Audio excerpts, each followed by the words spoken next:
Voilà, shalom, que le Seigneur vous bénisse abondamment. Merci Jésus pour ce moment. Voilà, nous sommes aujourd'hui à 15 minutes chrono. Et 15 minutes chrono, c'est notre mission chrétienne qui passe une fois dans la semaine. Et pendant 15 minutes chrono, c'est juste en 15 minutes que Dieu nous parle. Pendant 15 minutes, Dieu nous donne un bout de sa parole pour nous instruire et pour nous parler de sa puissance. Aujourd'hui, nous allons traiter d'un autre thème. Mais avant de le faire, je voudrais vous encourager à partager massivement notre vidéo, à la partager au point où elle parte partout. Que Dieu vous bénisse. C'est votre manière aussi à vous de soutenir cette émission-là. Partagez-la s'il vous plaît, massivement, et envoyez-nous vos commentaires, envoyez-nous même si possible vos critiques qui pourront nous améliorer. Dieu vous bénisse, Dieu vous garde. Alors, je suis le prophète Abraham Nyonré et j'espère que vous allez bien. Et nous sommes la mission prophétique, la Maison de Gloire pour les Nations, ici en Côte d'Ivoire, dans la ville d'Abidjan et dans la commune de Makori. Pour tous ceux qui veulent nous contacter, nous avons nos numéros suivants qui sont les plus 225 07 07 18 61 94, plus 225 05 06 59 45 94 et plus 225 01 71 47 74 74. Vous pouvez nous joindre directement. Que Dieu vous bénisse. Sur ce, nous allons prier et n'oubliez pas que nous sommes à 15 minutes chrono. Nous allons prier pour entamer notre enseignement. Père, nous te bénissons. Merci pour tes enfants qui vont nous suivre. Je te prie de nous accorder la sagesse et l'intelligence afin de véhiculer ton message. Que je sois un canal efficace et vivant pour, Seigneur, édifier ton peuple. Que la gloire, l'honneur et la puissance te soient rendues au nom de Jésus-Christ que nous allons prier, ou nous avons prié. Au nom de Jésus. Amen. Amen. Bien.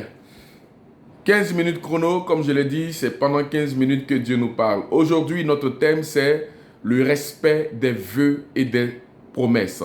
Le respect des vœux et des promesses. En sous-terme, nous allons voir, tu dois quitter le joug de la malédiction. Tu dois quitter le joug de la malédiction. Alors, j'ai expliqué un tout petit peu ce qu'on appelle un joug. En partie du dictionnaire, j'ai expliquer ce qu'on appelle le joug. Je disais que le joug était une pièce, vous voyez, le joug était une pièce en bois que l'on posait sur, c'est-à-dire une partie du dos de certains animaux. Voilà, on posait, c'est une pièce, hein, c'est-à-dire c'est le menuisier qui fabrique cela, c'est une pièce en bois et qu'on posait sur le dos de l'animal. Pourquoi on posait cela sur le dos de l'animal? C'était aussi en forme d'épine. C'est-à-dire, ça quittait le dos jusqu'à la nuque. C'était en forme d'épine comme ça. Donc, ça venait s'appliquer. C'était une sorte de pointe. Voilà, qui venait jusqu'à dans la nuque. C'est un peu comme ça que le dictionnaire expliquait. Et c'était dans un seul but, hein, dans le but d'amener l'animal ou bien d'obliger l'animal à faire le travail que vous avez envie de faire. Donc, la Bible parle du joug comme étant, c'est-à-dire l'exemple même de la malédiction. La malédiction vous amène, la malédiction c'est-à-dire vous conduit dans un endroit, ou bien vous pose dans un endroit dans lequel vous n'avez pas envie d'être. Par exemple, je suis maudit, tout ce que je fais, ma vie tourne en rond. Bon, la malédiction m'est imposée, je fais tout pour que la malédiction quitte, ça ne quitte pas. C'est comme ça le joug. La malédiction m'oblige à être dans la misère, la malédiction m'oblige à être dans la mort. C'est comme le joug m'oblige à faire ce que je n'ai pas envie de faire. Nous continuons dans la définition du mot joug. Le joug est posé pour un seul but, comme la malédiction vient pour un seul but. Le joug est posé dans le but de t'obliger à la servitude. Vous voyez, ça oblige l'animal à la servitude. Ça oblige l'animal à faire de gré ou de force, c'est-à-dire à faire ce que L'animal peut-être n'a pas envie de faire. L'animal est fatigué, l'animal souffre, mais on oblige l'animal à faire ce qu'elle n'a pas envie de faire. C'est un peu comme ça est la malédiction. Elle vient pour vous soumettre à la servitude. Elle vient pour vous donner une soumission totale. Vous êtes asservi dans l'esclavage. C'est ça qui est le joug. Alléluia. Regardons, nous allons voir une histoire dans la Bible, dans le livre de Juges, le chapitre 6. Vous allez voir ce qui s'est passé. Dans le livre de Juges, le chapitre 6, il y a une histoire qui est là, qui entre dans le type du sujet même de notre enseignement. Lisons Juges, chapitre 6, verset 1 jusqu'au verset 10. Que dit la Bible? Les enfants d'Israël furent ce qui déplaît à l'Éternel. Je dis que nous devions quitter le joug de la malédiction. Pour que la malédiction vienne dans la vie de quelqu'un, il faille que cette personne ait commis un interdit. On ne peut pas être maudit tant que nous sommes dans la volonté de Dieu. Tu as commis certainement un interdit, et donc l'interdit vient pour appliquer la sentence sur toi. Tu as en d'autres termes, désobéi à la loi. Donc la loi vient appliquer sur ta vie la sentence. Et cette sentence-là, c'est ça qu'on appelle la malédiction. Amen. Si tu ne sais pas ce que c'est que la malédiction, je crois qu'au cours de ce que nous allons faire, lire, tu verras, au cours de notre enseignement. Donc la Bible dit que les enfants d'Israël firent ce qui déplaire à l'Éternel. Et l'Éternel les livra entre les mains de Madian. Madian était un autre peuple. Pendant 7 ans, l'Éternel les livra entre les mains des Madianites pendant 7 ans. N'oubliez pas que nous sommes en train de lire Juges le chapitre 6, du verset 1 jusqu'au verset 10. Amen. Et nous sommes à notre émission 15 minutes chrono. Gloire à Dieu. Et je vous prie aussi de nous soutenir en partageant massivement cette vidéo sur votre page YouTube, partout où vous pouvez la partager. La main, verset 2. La main de Madian fut puissante contre Israël. Pour échapper à Madian, les enfants d'Israël se retiraient dans les ravins des montagnes, dans les cavernes sur les rochers fortifiés. Quand Israël avait sémé, Madian montait avec Amalek et tous les enfants d'Orient, donc les fils d'Orient, et ils marchaient contre lui. Amen. Donc, tellement ils étaient sous le joug de la malédiction, quand ils ont fini de s'aimer, au moment de la récolte, c'était tout un problème. Donc pour échapper aux Madianites, pour échapper à la prise, ou bien, c'est-à-dire à la malédiction qui était sur eux, ils étaient obligés d'abandonner leur maison, se cacher dans les ravins, se cacher dans les montagnes fortifiées, dans les trous, dans des endroits horribles. Ils étaient obligés de se cacher là-bas. Pourquoi? Parce qu'ils ont fait ce qui déplaisait à l'Éternel et Dieu les a livrés entre les mains des Madianites. Quand vous faites ce que Dieu n'apprécie pas, quand vous faites ce qui déplaît à l'Éternel, Dieu vous livre. Dieu a livré ces gens-là, le peuple d'Israël, et la Bible dit que la main des Madianites était même plus puissante que les Israélites. Donc, un peuple qui est le peuple de Dieu, un peuple qui est censé dominer, un peuple qui est censé gouverner, un peuple qui est censé, c'est-à-dire dominer la porte de ses ennemis, c'est eux qui sont dominés par leurs ennemis. C'est eux qui sont dominés c'est-à-dire par la sorcellerie, par la magie, par la franc-maçonnerie. C'est eux qui sont dominés par l'adversité. Ils sont oppressés. Au point où quand ils ont semé, les Madianites étaient déjà au courant qu'ils ont semé. Donc, qu'est-ce qu'ils faisaient? Ils étaient obligés, bien aimés frères, de se cacher dans les ravins, dans les trous, dans les grottes. Peut-être que c'est ton cas. Tu es en train de vivre une vie qui n'est même pas en règle avec Dieu. et tu accuses Dieu du fait que tu es dans la misère. Mais bien aimé frère, il faut que tu te rappelles de ce que nous sommes en train de lire. La Bible dit que les enfants de Dieu, ils ont fait ce qui déplaisait à l'Éternel et l'Éternel les a livrés entre les mains des Madianites. Si tu fais ce qui déplaît à l'Éternel, Dieu te livrera entre les mains de tes ennemis et tu souffriras. La Bible dit, c'est pendant 7 ans, excusez-moi. Donc, au verset 4, la Bible dit, ils campaient en face d'Israël. Eux, quand ils venaient, ils étaient à la porte même pour observer tout ce qui se passe dans la maison des Israélites. Au cas où ils sont en train de s'aimer, au cas où il y a une petite richesse, au cas où ils ont eu une petite prospérité, eux, ils venaient et puis ils ravageaient tout, ils prenaient tout et ils ne laissaient rien en Israël. Lisons, vous allez voir. Quand ils montaient avec leurs troupeaux et leurs tentes, ils arrivaient comme une multitude de sauterelles. Ils étaient innombrables, eux et leurs chameaux. Et ils venaient dans le pays pour le ravager. La Bible dit, quand ils viennent chez toi, c'est pour te ravager. Quand ils viennent dans ta maison, dans ta cuisine, ils ravagent. Dans ton salon, ils ravagent. Dans la chambre de tes enfants, ils ravagent. Dans la chambre conjugale, ils ravagent. Dans les toilettes, ils ravagent. C'est-à-dire, ils sont partout à la fois. Tout est maudit dans ta maison. Il n'y a rien qui soit, c'est-à-dire, positif dans ta maison. Parce que tu as fait ce qui déplaisait à l'Éternel. N'oubliez pas que notre sous-thème que nous étudions, c'est « Tu dois quitter sous le joug de la malédiction ». Il faut que tu quittes le joug de la malédiction. La malédiction est posée sur ta tête comme une couronne diabolique qui te suit partout. La malédiction est collée à ta peau. Donc partout où tu vas, tout ce que tu fais, tout ce que tu touches, rien ne fonctionne. Parce que tu as fait ce qui déplaît à l'Éternel. Tu es constamment malade. Des maladies, on ne sait même pas leur origine. Ton argent, on ne sait pas comment. Quand tu touches de l'argent, quand tu viens avec ton salaire à la maison, tout disparaît. Ton celui est malade, ta femme est malade, ton enfant est malade, tout ton argent disparaît. Et tu n'es pas heureux. La Bible dit au verset 6, Israël fut très malheureux à cause de Madian et les enfants d'Israël criaient à l'Éternel. À un moment donné, ils étaient tellement malheureux. Ils étaient fatigués de l'oppression. Ils étaient fatigués de l'esclavage. Ils étaient fatigués de la malédiction. Et ils ont eu, ou bien du moins la malédiction est descendue dans leur vie, parce qu'au verset 1, la Bible dit, les enfants d'Israël firent ce qui déplaisait à l'Éternel.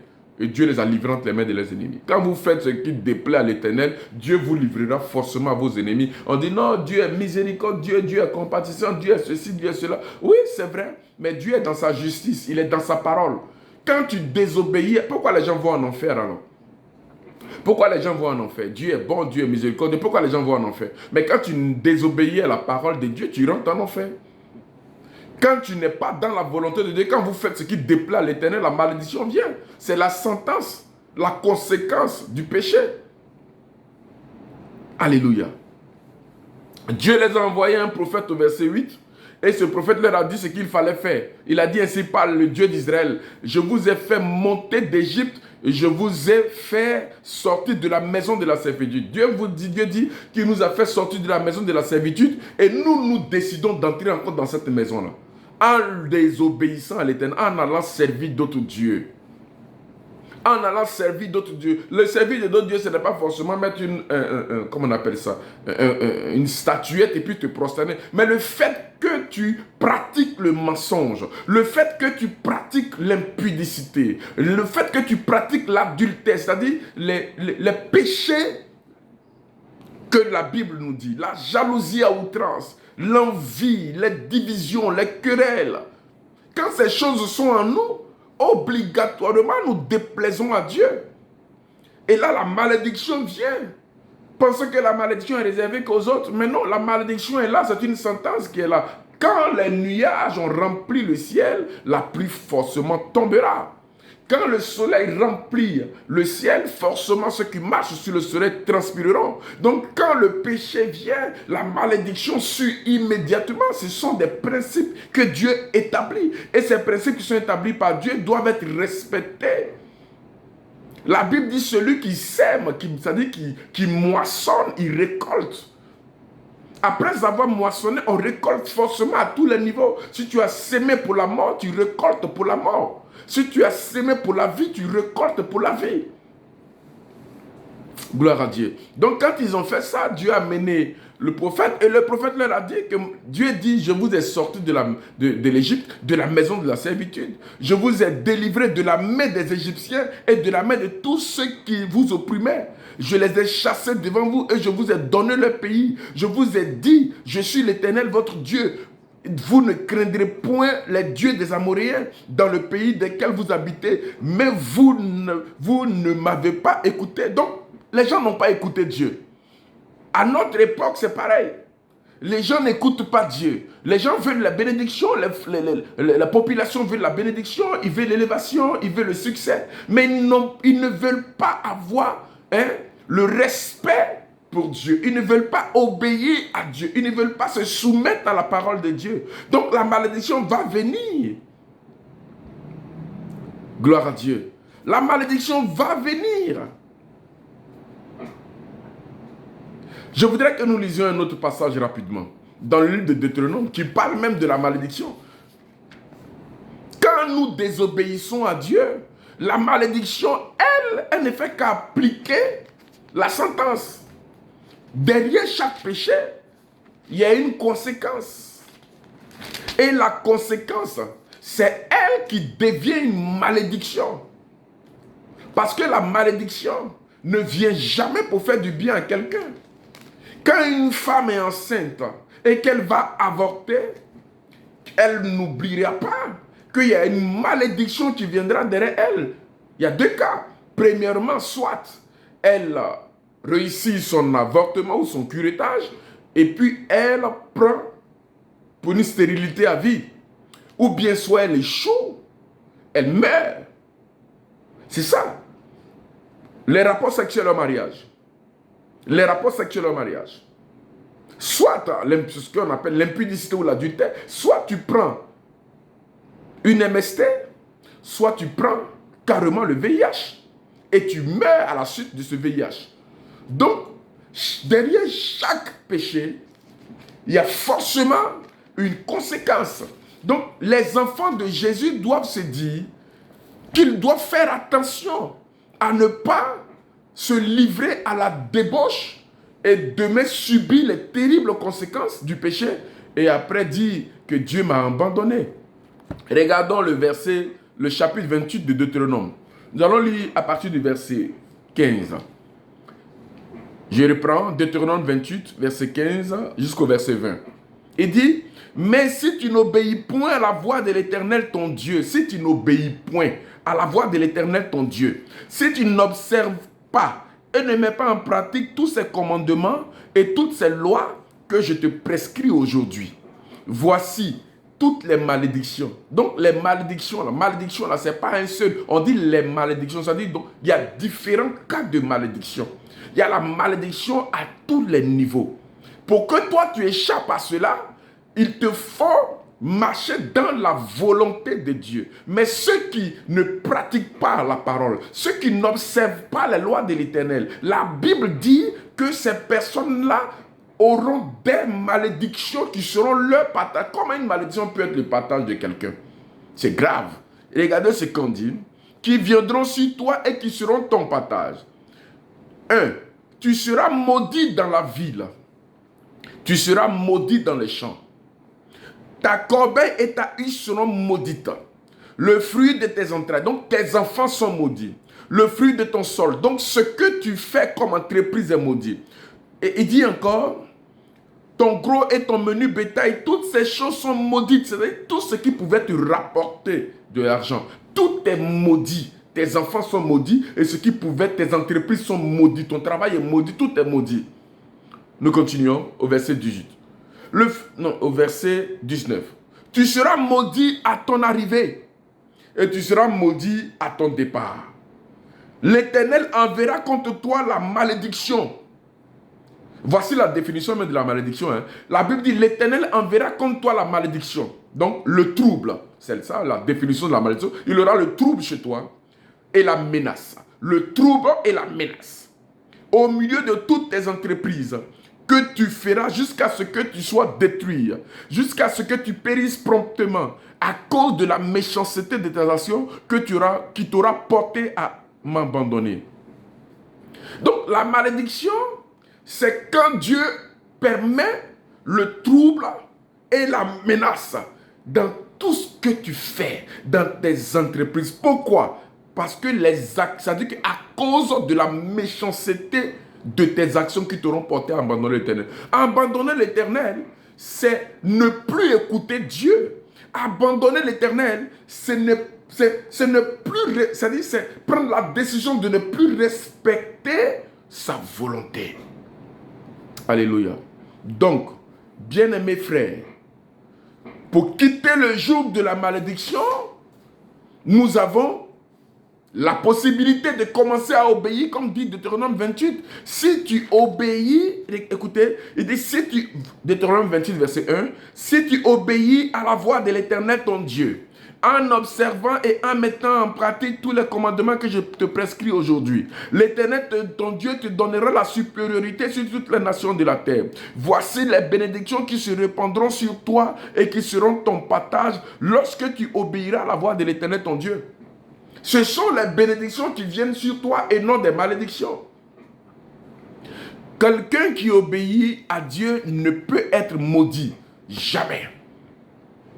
Quelqu'un qui obéit à Dieu ne peut être maudit. Quand vous regardez, quand nous prenons Nombre, le livre de Nombre, dans le chapitre 22, tout le chapitre 22, le chapitre 23, si vous voulez, chapitre 22 et chapitre 23, nous voyons une histoire où un monsieur, un roi, le roi de Moab, a appelé un prophète qui s'appelait Balaam. Balaam était un prophète à qui Dieu parlait, à qui Dieu révélait des choses importantes et divines. Mais ce monsieur-là va se compromettre en acceptant la compromission, en acceptant une mission diabolique. Il vient, Balak lui dit, je veux que tu maudisses Israël. Mais pendant ce temps, Israël n'était plus comme dans Juge le chapitre 6. Israël ne faisait plus ce qui déplaisait à l'Éternel parce qu'il s'était repenti. Donc Israël n'était plus la même Israël du chapitre 6 de Juge. Dans le chapitre 22 de Nombre, Israël était un peuple béni de Dieu, un peuple qui obéissait à Dieu. Donc en ce moment-là, personne ne pouvait les maudire. Donc le monsieur vient et il essaye toutes sortes de malédictions, mais ce sont des bénédictions qui sortaient de sa bouche. Nous allons lire deux ou trois versets de Nombre. Prenons par exemple Nombre chapitre 23, ou bien Nombre chapitre 22 verset 6. Vous allez voir ce que le monsieur a décidé. Balak, le roi, a décidé. Qu'est-ce qu'il voulait? Quand nous prenons le verset 6, il dit 22 verset 6. Voilà. Il dit au prophète de venir. Il dit, viens, je te prie. Maudis-moi ce peuple, car il est plus puissant que moi. C'est tout. Maudis-moi ce peuple, car il est plus puissant que moi. Donc, la cause, le pourquoi il veut maudire ce peuple, c'est parce que le peuple est plus puissant que lui. Pas parce que le peuple a désobéi à Dieu. Donc là, personne ne peut les maudire. Simplement parce qu'il est plus puissant que moi. Regardons maintenant le chapitre 23, le verset 23. Nous avons vu pourquoi il voulait maudire le peuple. Mais dans le chapitre 23, le verset 23, il dit, l'enchantement ne peut rien contre Jacob, ni la divination contre Israël. Donc, le prophète dit au roi que vraiment c'est compliqué. Ce peuple-là, l'enchantement ne peut rien. C'est-à-dire, quel que soit toutes les malédictions que je voudrais imaginer pour les maudire, je ne pourrais pas parce que l'enchantement en ce moment ne peut rien contre eux, la divination ne peut rien contre eux. Donc quand vous êtes dans l'obéissance, aucune malédiction ne peut contre vous. Ils n'ont qu'à vous maudire, allez même dans tous les sectes pernicieuses, allez même dans les, comment on appelle ça, dans les confréries, la nuit, se mettre à même faire des sacrifices humains contre vous, rien ne pourra vous maudire. Pourquoi?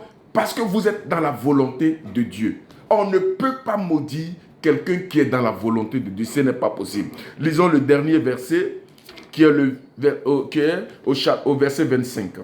Balak, alors, quand l'autre a dit l'enchantement, la malédiction ne peut pas, donc il dit alors, le roi dit, Balak dit à Balaam, Balak dit à Balaam, parce qu'il y a deux A dedans, donc on dit Balaam.